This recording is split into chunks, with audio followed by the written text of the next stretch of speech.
The story of my discharge is integral to who I am and where I am now.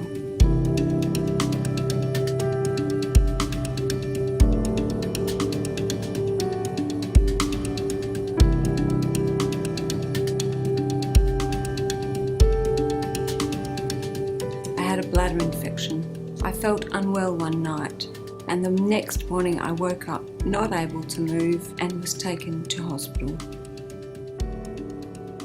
I was there longer than I needed to be because they wanted me to go to rehab to get well again. I became increasingly unable to walk. I was there for a week before I was told I was right to go home. They organised a walking frame for me and a ramp for the front step.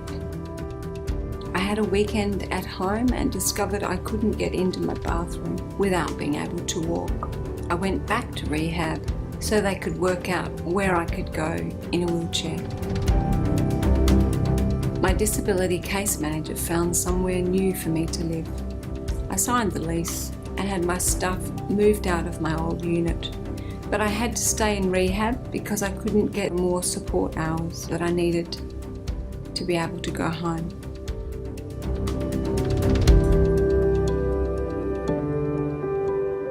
Basically, as long as the health service were paying for the rehab hours, the disability service wouldn't pay for more support hours. In the meantime, I was paying rent. I'd had enough.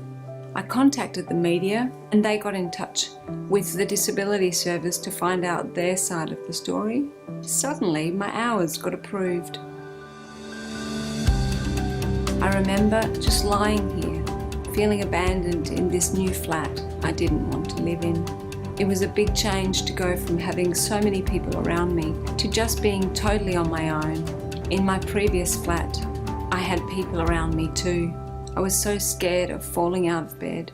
I'll never forget that feeling of being so afraid, thinking, how am I going to live like this? I think that should have been taken into consideration with my discharge planning. Maybe having someone to come around and check to see how I was going, just for the transition period. It's about your life around the disability. Things like, how am I going to get public transport? How am I going to maintain friendships? I came home to an empty house with all my stuff in boxes, thinking, well, how do I start to even unpack these boxes? How do I live in a wheelchair? Let alone, how do I get back to work in my studio?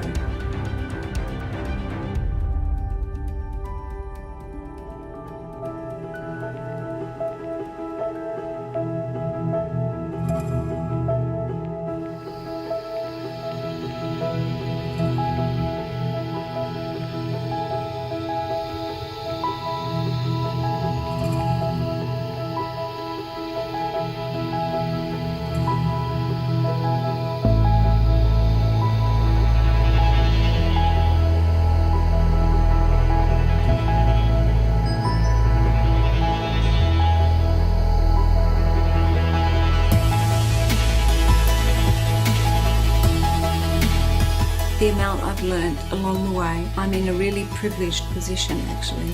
I have such a unique perspective of the world right now. It's hugely rich and thoughtful, more nuanced than I could have ever imagined the world before. The whole thing of becoming disabled is that you feel like a failure and that your life is over. But in fact, life goes on whether you're in a wheelchair or not.